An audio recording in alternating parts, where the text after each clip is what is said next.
Dios les bendiga, pueblo de Dios. Soy la evangelista Irma Macía, para los que no me conocen, del programa Fresca Unción a través de Espíritu TV. El tema de esta preciosa... para comenzar, tengo un invitado especial, a Jorge Vega. El hermanito Jorge Vega está con nosotros nuevamente, ¿verdad? Ha estado en otros programas anteriormente, gracias a Dios, que siempre está dispuesto, ¿verdad?, a predicar la palabra de Dios. Le voy a dar tiempo al hermano Jorge Vega para que salude al pueblo. Pues Dios les bendiga, hermanos. Hermana Irma, es un privilegio siempre poder estar en su programa. Gracias por la invitación. Ahorita que comenzaba me recordó una historia que me pasó, siempre me gusta contarla. Gloria a Dios. Mi esposa ya debe estar como... aburrida. Porque ya la he escuchado 1000 veces, vaya, he estado ahí. Una vez un pastor nos invitó a su aniversario. Me dijo, hermano, ¿por qué no pasas a dar unas palabras y un saludo? Entonces pasé y felicité a la congregación por el aniversario. Conté la historia de cómo lo conocí a él, conocí a sus hijos, mis amigos de ellos. Y desde atrás de la iglesia, me grita el pastor. Y lo acompaña su esposa y sus 2 hijos. En ese entonces nada más teníamos 2. Ahora tenemos 3. Y hasta ahí. Entonces, pues me quedó siempre esa vivencia de que cuando voy a algún lugar siempre me recuerdo. Y lo acompaña su esposa y los 3 hijos. Entonces, sí, es bonito. Gracias, hermana, por la presentación. Muchas gracias por la invitación. Es un placer siempre estar aquí. Gloria a Dios, ¿verdad? Pues vamos a comenzar, ¿verdad?, con el programa de Fresca Unción. Y el tema de esta preciosa tarde se titula...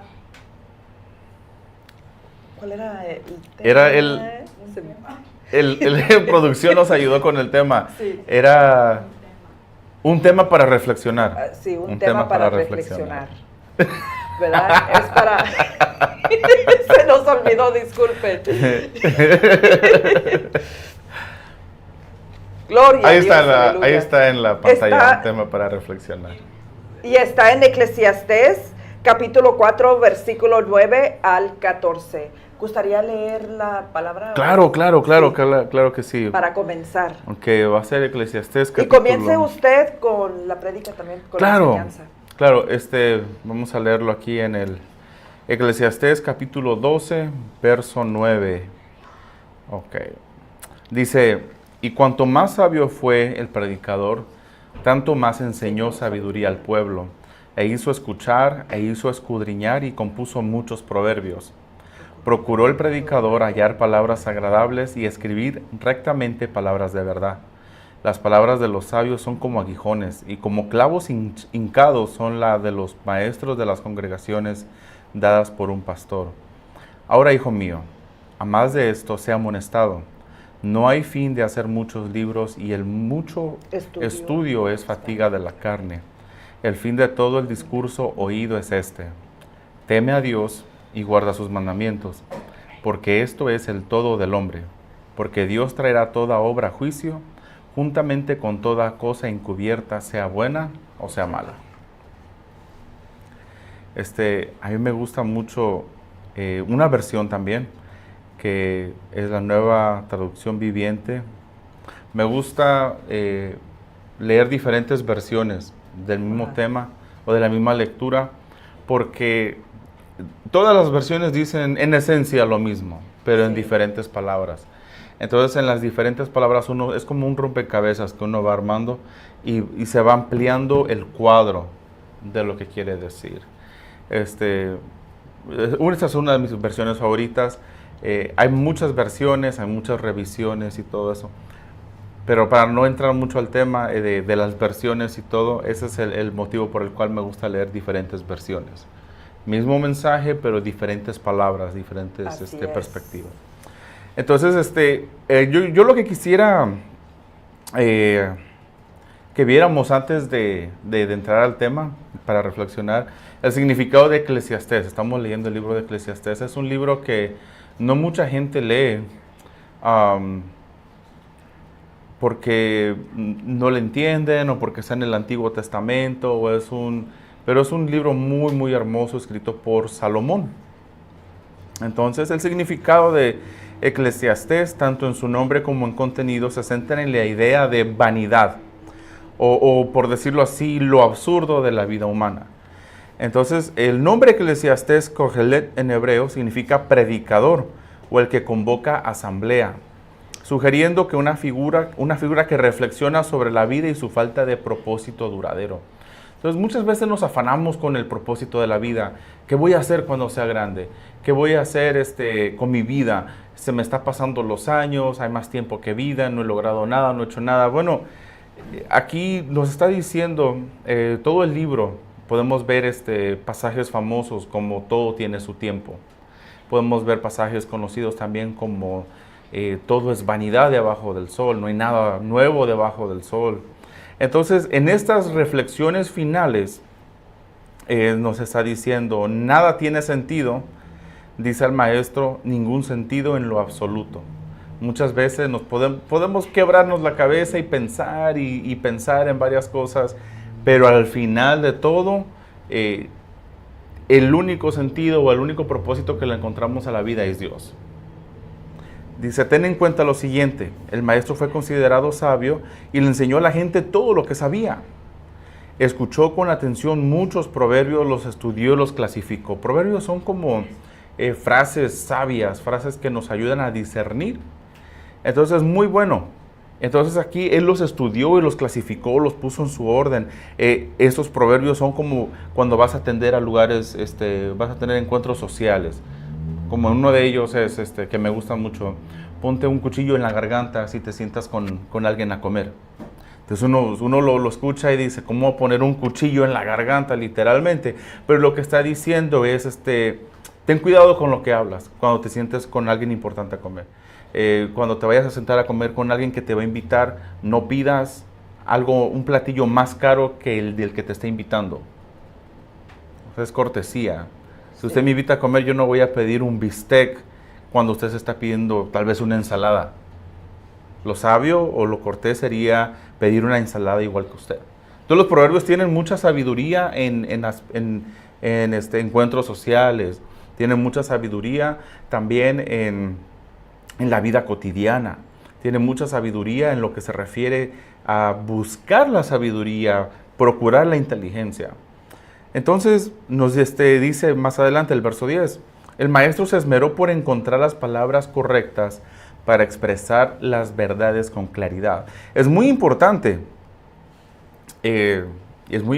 saber hablar las cosas y decirlas bien, porque muchas veces si nosotros hablamos mal, la gente escucha mal, entiende mal, y si les estamos enseñando, la gente aprende mal, y si lo pone por práctica, hace mal. Y peor, enseña mal a otros. Entonces, es muy importante. Y yo creo que esto va parejo por todos. Es muy difícil a veces encontrar las palabras correctas para poder expresar lo que uno está pensando, lo que quiere decir, porque uno nunca sabe cómo lo va a interpretar la persona que lo está escuchando. El verso 11. Las palabras de los sabios son como el aguijón para el ganado, dolorosas pero necesarias. O sea, las palabras de sabiduría, como decía un amigo, la verdad no mata, pero incomoda. Entonces, cuando nos confronta la palabra sabia, o la palabra de Dios nos confronta nuestro pecado, nos confronta lo que estamos haciendo mal, nos duele. O muchas veces un hermano o una hermana en la iglesia nos llama la atención con la palabra, o el pastor mismo, y como que duele, como que hasta nos da coraje contra la persona que nos está diciendo, oye, estás mal. Pero es necesario o cuando nuestros padres nos dicen, hey, esto está mal, te estás portando mal en esto, nos duele, nos enoja, y él que sabe, esa es mi vida, él ya está viejo, pero es necesario que alguien nos dé ese jaloncito de orejas. El conjunto de sus dichos es como la vara con clavos que usa el pastor para guiar a sus ovejas. Entonces, el conjunto de estas palabras sabias es como una vara del pastor que tiene unos clavos, un palo que tiene unos clavos, y el pastor usaba esta vara para guiar a las ovejas, porque a veces las ovejas se quieren descarriar, irse por otro lado, y el pastor, les duele, les lastima un poco, pero es necesario para que se mantengan en el camino que tienen que seguir. Pero ahora, hijo mío, déjame darte un consejo más. Ten cuidado, porque escribir libros es algo que nunca termina. Escribir libros, estudiar, no es malo, no es malo. No es malo estudiar, no es malo escribir libros, no es malo. Pero eso es algo que nunca termina. Uno nunca va a terminar de predicar, uno nunca va a terminar de enseñar, uno nunca va a terminar. ¿Por qué? Porque esto es algo que se ha venido dando desde los tiempos de antes. ¿Ah?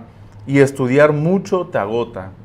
Estudiar mucho yo puedo estudiar y estudiar y estudiar y estudiar y sacar varios certificados, diplomas, reconocimientos, pero esto me agota. Y lo que está diciendo en capítulos anteriores, donde todo tiene su tiempo, es de que puedo estudiar bastante, pero si yo me dedico solo a eso, estoy descuidando otras áreas en mi vida. Entonces, yo no nací solo para estudiar. Yo nací para vivir, para disfrutar la vida. Y estudiar es parte de un proceso en la vida, de algo que se hace en la vida, estudiar. Aquí culmina el relato. Mi conclusión final es la siguiente. Entonces, estamos hablando de un maestro, de un predicador que convocó asamblea, enseñaba, predicaba y clasificó proverbios. Fue Salomón el hombre más sabio de toda la historia. Entonces, su conclusión de él dice: todo lo he estudiado, todo lo he visto, esa es la conclusión a la que he llegado. Teme a Dios y obedece sus mandatos. Porque ese es el deber que tenemos todos, obedecer a Dios. El momento en que nosotros no obedecemos a Dios, el momento en que nosotros nos desviamos como las ovejitas de ese camino al que debemos seguir, desde el momento que nosotros decidimos no obedecer a Dios, ya estamos haciendo las cosas mal. Entonces él dice: ya lo he visto todo, lo he estudiado todo. El estudiar te va a cansar, te va a agotar, tiene sus beneficios, pero la conclusión de todo es temer a Dios. Y temer a Dios no es tenerle miedo. Temer a Dios es tenerle reverencia, respeto y hacer lo que Él nos manda. Una de las cosas que Él nos manda hacer: visitar a las viudas, ayudar a los huérfanos, darle de comer al necesitado, visitar al preso, visitar al enfermo. Y son cosas que muchas veces no hacemos. Por mucho, solamente cuando una amistad termina preso o termina en el hospital, ahí es donde vamos a visitar a algún enfermo. O que mi suegra quedó viuda, ahí vamos y la consolamos un rato y ya después se nos olvida. Entonces son cosas que nosotros debemos de tomar en cuenta y hacer el bien. Como dice el dicho, hacer el bien y no mirar a quién. El verso 14 nos dice: Dios nos juzgará por cada cosa que hagamos, incluso lo que hayamos hecho en secreto, sea bueno o sea malo. Entonces, al final de la vida, como dice en el Nuevo Testamento, dice: porque está escrito o está estipulado que el hombre muera una sola vez y después de esto el juicio. Entonces, todo lo que hagamos en la vida, incluso Jesús lo dijo que daríamos cuenta hasta de cada palabra que sale de nuestra boca. Entonces, sean buenas o sean malas. Entonces tenemos que estar siempre conscientes de que hagamos lo que hagamos, sea bueno o sea malo, sea en público o sea en secreto, vamos a dar cuentas delante de Dios. Entonces la conclusión a la que llega Salomón dice: obedece a Dios, haz el bien y no te apartes de sus caminos. Puedes hacer muchas otras cosas en tu vida, disfrutar y todo, viajar, estudiar, pero sobre todas las cosas, ese es digamos así, la base. Este es el punto final: obedece a Dios y haz el bien. Hermana Irma, adelante. Gloria a Dios, ¿verdad? El hermanito Jorge sabe, ¿verdad?, enseñar bien la palabra de Dios, ¿verdad? Gloria a Dios. Amén, gloria a Dios. Me gusta como él enseña, ¿verdad? Bien, él sabe explicar bien la palabra de Dios y da una buena explicación que hace que tú entiendas la palabra, lo que Dios nos está hablando, ¿verdad? Porque es Dios mismo hablándonos a través de la palabra de Él, ¿verdad? Porque no es palabra de hombre, es palabra de Dios, ¿verdad? Y todos tenemos diferentes dones, ¿verdad? Hay unos que tienen el don de predicar, ¿verdad? Predican la palabra de Dios, y otros tienen el don de enseñar y también son como maestros en la palabra, ¿verdad? Y así miro yo al hermano Jorge como un maestro en la palabra, sabe enseñar. Gracias. Gloria a Dios, ese es un don. Gracias, me falta mucho, pero... No, sí, las veces que yo lo he invitado, ¿verdad? Lo he analizado como él enseña y digo yo, wow, qué bendición, ¿verdad? Porque él está joven, tiene mucho futuro adelante de él, ¿verdad? En Dios, y Dios le ha dado un don hermoso, ¿verdad? De enseñar su palabra. Y qué bendición, ¿verdad? De tenerlo en el programa de hoy, ¿verdad? Y poder compartir este tema, ¿verdad? Porque sí, hermanos, ¿verdad? Sabemos que el pastor es Dios, Él es nuestro pastor, Él es quien nos guía, ¿verdad? A través de su palabra, pero los pastores también representan a Dios aquí en esta tierra, ¿verdad? Y los pastores, Dios los usa para guiar al pueblo. Pero imagínate si tú estás en una iglesia que tengas un pastor que no sabe Biblia, ¿verdad? Que no te sabe guiar a Dios a través de la palabra de Dios. ¿Cómo vas a estar tú, ¿verdad? En tu mundo, en tu vida espiritual. ¿Cómo vas a crecer espiritualmente? Por eso, ¿verdad? El predicador, ¿verdad? Salomón nos está exhortando a que seamos más sabios en la palabra. Amén. ¿Verdad? Que sepamos palabra para poder enseñar a otros, ¿verdad? Pero si no sabemos Biblia, ¿qué vamos a enseñar? ¿Verdad? Y es bonito cuando un joven o una jovencita se preparan en Dios, ¿verdad? Y se meten en la palabra, se meten a estudiar la palabra de Dios, ¿verdad? Y como dice el versículo donde dice aquí, las palabras de los sabios son como aguijones y como clavos hincados son las de los maestros de las congregaciones, dadas por un pastor, ¿verdad? A veces nos duele la palabra de Dios, ¿verdad? Nos duele como Dios nos habla, más si nos habla de lo que estamos haciendo mal, ¿verdad? Si estamos en pecado. Dios sabe lo que nosotros necesitamos escuchar, porque la palabra de Dios hace el cambio en nuestras vidas. Y es necesario que nos duela. ¿Para qué? Para que hagamos cambios, para que ya no hagamos lo que hacíamos antes, ¿verdad? Como si, yo no sé de dónde Dios te sacó, si tú eras un fornicario, tomabas alcohol, eras un blasfema, ¿verdad? Cuando Dios te habla de esos temas, no te gusta escucharlos, ¿verdad? No nos gusta que Dios nos hable de eso, nos enojamos aún con Dios, ¿verdad? Porque decimos, no, Señor, tú ya sabes lo que yo estoy pasando y no es fácil lo que en mi situación, pero a veces la palabra de Dios nos derrargulle por dentro para que hagamos ese cambio. Es necesario, ¿verdad? Amén, hermano? así es. Hermana, yo quisiera, Si quiere añadir algo. Sí, porque yo sé que el tiempo se nos está yendo, pero yo sé que usted hace mucho de ir a predicar en los hospitales, junto con el hermano Lorenzo también ha ido. Sí. Si nos pudiera decir un poco de lo que es en su experiencia ir y visitar a esas personas en hospitales convalescentes, porque son personas olvidadas.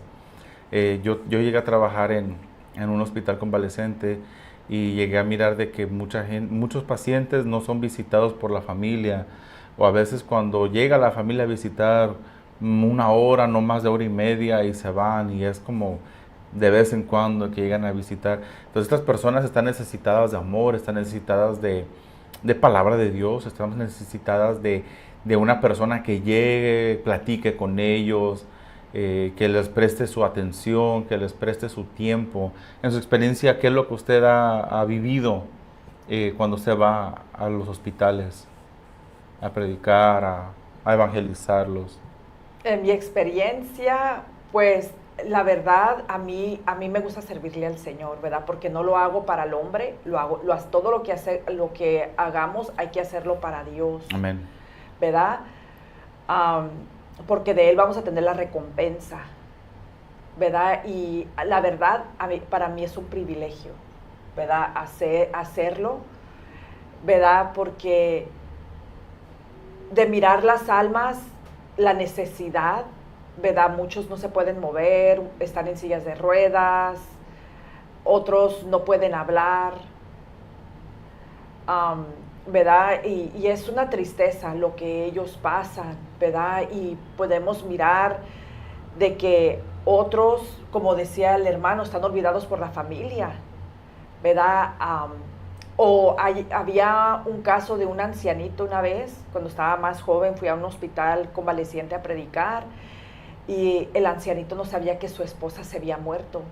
Y Dios había hecho el milagro de que él volviera a caminar, ¿verdad? No importa la edad, ¿verdad? Él tenía esa fe de que él iba a salir de esa silla de ruedas para que su esposa lo mirara caminar, para que cuando él llegara a México, su esposa lo pudiera haber recibido, ¿verdad? De que él ya estaba caminando, pero él no sabía que su esposa estaba muerta, fallecida, ¿verdad? Los doctores no le querían decir a él, porque él estaba entusiasmado y él tenía esa fe de que él iba a caminar para que su esposa lo mirara así.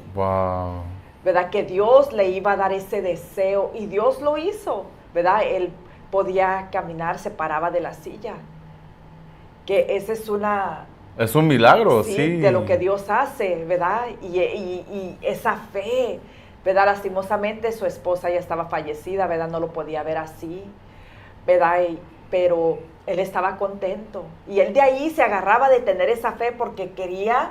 Dios siempre usa algo a veces, ¿verdad? No todas las veces, pero a veces nos agarramos nosotros como ser humanos de algo para motivarnos, ¿verdad? Y tener esa fe de que Dios va a hacer el milagro por esto, ¿verdad? Y muchas veces Dios lo hace porque tenemos esa fe.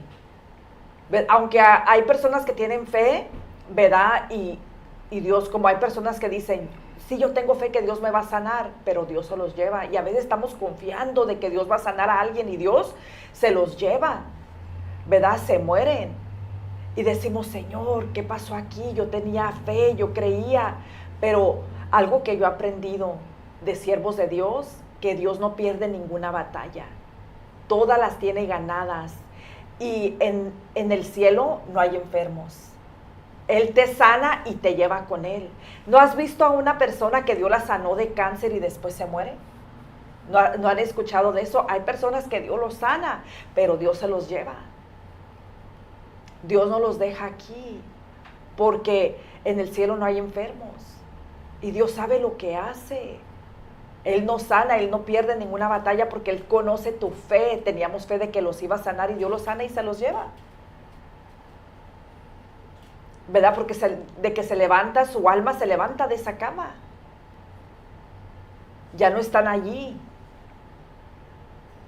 ¿Verdad? Pero también podemos mirar que dice la palabra de Dios que viene el juicio, ¿verdad? Por eso cuando vamos a los hospitales convalecientes, no nomás vamos a que Dios los sane de su cuerpo físico, sino de su alma.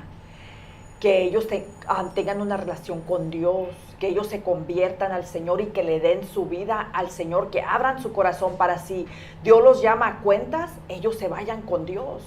A eso voy, que Dios no pierde ninguna batalla, todas las tiene ganadas. Y Dios sabe cómo lleva tu proceso, lo que Dios está haciendo contigo, cómo te lleva.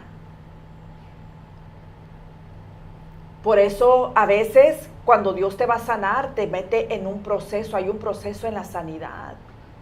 A veces se empeoran las cosas y Dios te sana al último instante. Cuando Dios quiere hacer un milagro, Él lo hace, ¿verdad? Pero hay personas que Dios se las quiere llevar. Y yo creo que ahorita que está mencionando de los procesos, sí, es muy importante que tengamos en cuenta de que al final de todo, incluyendo los procesos, uno le va a dar cuentas a Dios. Así es. Y es lo que podemos ver en la vida de los héroes de la fe, podemos ver esto en la vida de algunos hermanos, en sus testimonios, que es muy importante cómo uno se comporta durante el proceso. Porque en el proceso muchas veces, sea de enfermedad, sea de dificultades económicas, sea de problemas legales, sea de cualquier índole de proceso que uno esté atravesando, el proceso es para moldearlo a uno. Es para, digamos así, se usa mucho de referencia cuando el pueblo de Israel salió de Egipto y pasó por el desierto, ¿no? Ese fue el proceso del pueblo de Israel. Pasar por el desierto antes de entrar a la tierra prometida. Y en ese proceso, o en esos 40 años que estuvieron en el desierto, el motivo por el cual ellos fueron procesados es por la incredulidad y la murmuración. Se quejaban mucho de Dios. No le creían a Dios, y a pesar de que ellos vieron las maravillas de Dios en contra de Egipto, en contra de los dioses de los egipcios, vieron las maravillas de Dios en el desierto cuando les proveyó agua, comida, pan, pero siempre encontraban algo de qué quejarse en contra de Dios. Cuando fueron a explorar la tierra prometida a los 12 espías, de los 12 solamente 2 dijeron, podemos conquistar.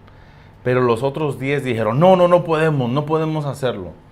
Entonces, no entraron, digamos así, los que salieron de Egipto, no entraron a la tierra prometida, sino que fueron generaciones después, una generación después o 2 generaciones después, que entraron a la tierra prometida hasta que murió el último de los incrédulos, fue que pudieron entrar a la tierra prometida. Moisés no entró, él sí creyó, pero él no obedeció. Aarón igual, no obedecieron cuando Dios les dijo, hablen a la peña, pero Moisés golpeó la peña. ¿Me entiende? Entonces, muchas veces nos quejamos, me voy a incluir para no molestar a nadie, nos quejamos en los procesos o de los procesos. Pero si realmente queremos ver la gloria de Dios manifestada en nuestra vida, tenemos que creer. Usted dijo algo muy importante hace unos momentos, y es de que muchas veces tendemos de agarrarnos de algo para motivar nuestra fe o para que nuestra fe se fortalezca. Y no está mal, porque Pablo mandaba pedazos así de su ropa como los pañitos ungidos para que la fe de los hermanos se fortaleciera. Pero la motivación más grande que tú puedes tener para tu fe, sí puede ser una meta, puede ser tu esposa, puede ser yo quiero que mi esposa me vea caminar, eso es una motivación para tu fe, pero la motivación más fuerte y la mejor motivación que podemos tener para fortalecer nuestra fe, y es lo más difícil, es la palabra de Dios. Creerle a Dios mismo lo que Él nos ha dicho. Es muy bonito que nosotros nos motivemos y nos fortalezcamos en algo, pero el problema con eso es de que a la larga a veces se convierte en un amuleto. Por eso están así los de pare de sufrir. Porque ellos dicen, aquí está una rosa bendita, aquí hay un pañito ungido, aquí hay un aceite de Jerusalén. Entonces la gente el agua bendita, ya lo agarra como un amuleto y dice, no, es que por esto yo voy a recibir mi milagro. Pero están dejando a un lado la palabra de Dios y se enfocan en esto, en el amuleto. Miren, es que por este anillo yo sé que cuando me lo pongo, todo me va bien en el trabajo, en la tienda, en la calle. Todo me va bien cuando ando el anillo. Cuando media vez no ando el anillo puesto, todo me sale mal. Entonces no estamos poniendo nuestra fe en Dios, estamos poniendo nuestra fe en un objeto. Y eso es lo que a Dios no le gusta. Entonces, pues este es un tema para reflexionar, hermanos. Sabemos de que la palabra de Dios es infinita. Y lo que la palabra de Dios nos dice es como un refresco para nuestra alma. Y eso es precisamente de lo que se trata este programa, de que usted a través de la palabra de Dios reciba una palabra de ánimo, una palabra de motivación, y también usted reciba fresca unción. Sí, hermanos, ¿verdad? Qué bonito, ¿verdad? Dios nos habló, ¿verdad? De reflexionar. Y sí es cierto, hermano, a veces nosotros, aunque, ¿verdad?, conozcamos la palabra, ¿verdad?, nos quejamos del proceso, ¿verdad? Así es. Murmuramos, ¿verdad? O a veces le decimos al Señor, Señor, pero tú me prometiste esto, ¿y por qué estoy pasando por esto otro? ¿Verdad? Y a veces hasta dudamos de lo que Dios ha dicho a través de un profeta o de un hermano que Dios lo usó para darnos una palabra de parte de Dios, ¿verdad? Porque yo sí creo, ¿verdad?, que sí los profetas existen. Hay muchos que no creen, ¿verdad? Y dicen, no, yo no creo en eso, pero sí hay profetas, ¿verdad? Son contaditos, pero sí lo hay, ¿verdad? Porque a veces Dios nos da palabra, le da palabra a su pueblo para animar al pueblo, ¿verdad? Pero ya cuando estás consultando al profeta, como, ¿verdad? Sí, Para que a cada rato te como ande psíquico, hablando, como un como un horóscopo.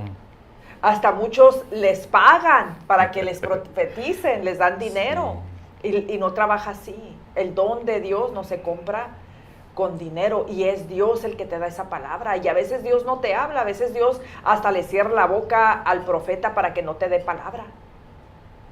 Yo estaba escuchando un profeta que estaba diciendo que lo invitaron a predicar y todo después del servicio. Le dijeron, profeta, ¿tiene hambre? Sí, mire, vamos aquí a la casa de fulano de tal, hay comida y todo. Y el profeta pues tenía hambre. Después de predicar y ministrar, pues ya tenía hambre. Y dice que él fue como un hombre más.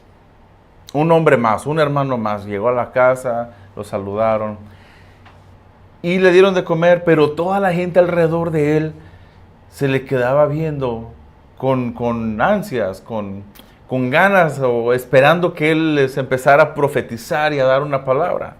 Y dice, yo no voy a hablar si Dios no me ha dicho nada. Y Dios no me dijo nada. Yo llegué con hambre y llegué a comer. Y si Dios no me dijo algo que le dijera a alguien, yo no lo voy a hacer.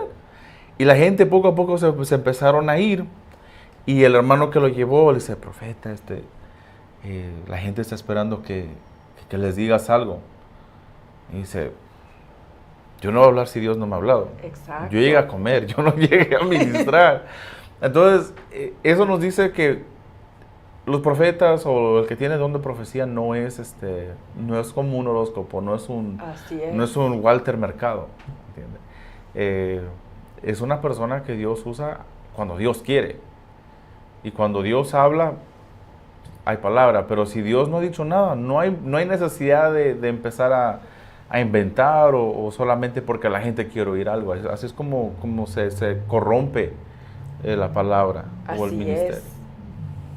¿Verdad? Y muchos a veces por quedar bien con las personas empiezan a decir cosas que Dios ni siquiera habló. Sí. Nomás por quedar bien y para ser exaltado. Muchos usan eso para exaltarse, para que todos miren, mira, Dios me usa, ¿verdad? Pero ahí hay que tener cuidado. Sí. ¿Verdad? Ese es otro tema para reflexionar otro día. Otro día.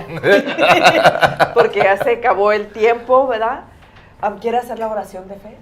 Claro que sí, si alguien que desea entregar su vida a Dios, que desea recibir el regalo de la salvación, repite esa oración. Padre, vengo ante ti en el nombre de Cristo Jesús. Te pido perdón por mis pecados y te pido que tengas misericordia de mí. Acepto a Cristo en mi corazón como mi único y suficiente Salvador. Escribe mi nombre en el libro de la vida y lléname de tu Espíritu Santo. Amén y amén. Bueno, si usted ha hecho esta oración, bienvenido a la familia de Dios. Envíenos un mensaje de texto, llámenos al número que está en pantalla, queremos hablar con usted y también nos gustaría poder orar con usted y por usted y dirigirlo a una iglesia donde se predique la palabra de Dios. Que Dios les bendiga, pueblo de Dios. Hasta la próxima.